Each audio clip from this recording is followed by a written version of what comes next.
Come a little closer to the fire. You know, the scariest stories don't always happen in dark forests or abandoned places. Sometimes they happen somewhere ordinary, somewhere you feel safe, like your own apartment. Tonight's story is about a woman who kept hearing someone upstairs. There was only one problem. No one lived there. This is The Woman Upstairs. People who live in apartments get used to noise. Footsteps above you, doors closing, water running through the pipes. After a while, you stop noticing most of it. But what happens when you keep hearing someone who isn't supposed to be there? 2 years ago, a woman named Keisha moved into a small apartment building just outside Atlanta. It wasn't fancy, but it was quiet. Only 3 floors, 6 apartments on each floor. Keisha lived on the second floor, in apartment 204. For the first few weeks, everything was normal. Then she started hearing the woman upstairs. Every night around 11:30, footsteps would cross the ceiling above her bedroom. Slow, heavy, back and forth, back and forth. Sometimes they continued for 20 minutes. Other nights, almost an hour. Keisha assumed whoever lived above her worked late. Until one night, the footsteps woke her around 2 in the morning. She stared at the ceiling. Step, step, step. They crossed from one side of the room to the other, stopped, then crossed back. Keisha grabbed her phone and recorded the sound. She wasn't planning to complain. She just wanted proof in case it got worse.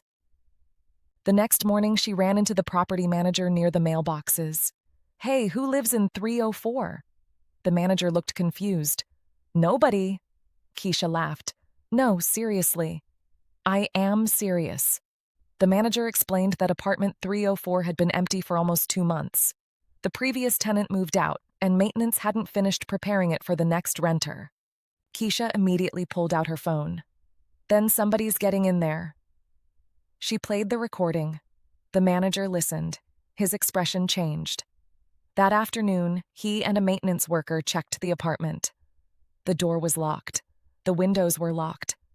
Nothing appeared disturbed, and there was no furniture inside. Keisha tried to forget about it. For the next 3 nights, she heard nothing. Then Friday night came. At 11:32, the footsteps returned. Step, step, step. Only this time, they weren't pacing. They crossed the ceiling and stopped directly above Keisha's bed. She stared upward. Silence. Then, knock, knock, knock. 3 slow knocks came from the ceiling. Keisha sat straight up. A few seconds passed. Then 3 more. Knock, knock, knock. She got out of bed and called the property manager's emergency number. No answer. She considered calling the police. Then she heard something else. A door opened somewhere in the hallway outside her apartment. Keisha froze. Footsteps moved down the hall, slowly, until they stopped outside her door. She looked through the peephole. Nobody was there. But the footsteps above her were gone. Keisha backed away from the door. Then, knock, knock, knock. This time, the sound came from her front door. She didn't answer. Another 3 knocks. Then silence. Keisha stayed awake until morning. At 8 o'clock, she went straight to the property manager. This time, she demanded that he check 304 while she was there. He agreed. They went upstairs together. The manager unlocked the apartment. Empty. Bare walls. Empty kitchen. No furniture. No person. Then Keisha walked into the bedroom. She stopped. Directly above where her bed would have been 1 floor below. 3 dark marks were visible on the floor. She crouched down. They weren't footprints. They weren't stains. They looked like someone had repeatedly struck the floor with something hard. 3 marks, side by side. Keisha moved out 3 weeks later. But before she left, the new tenant for 304 finally moved in. A young woman named Tia. On Keisha's final morning, they passed each other near the mailboxes. Tia smiled. "You're in 204, right?" Keisha nodded. Tia hesitated. Then she asked something that made Keisha's stomach drop. "Do you have kids?" "No."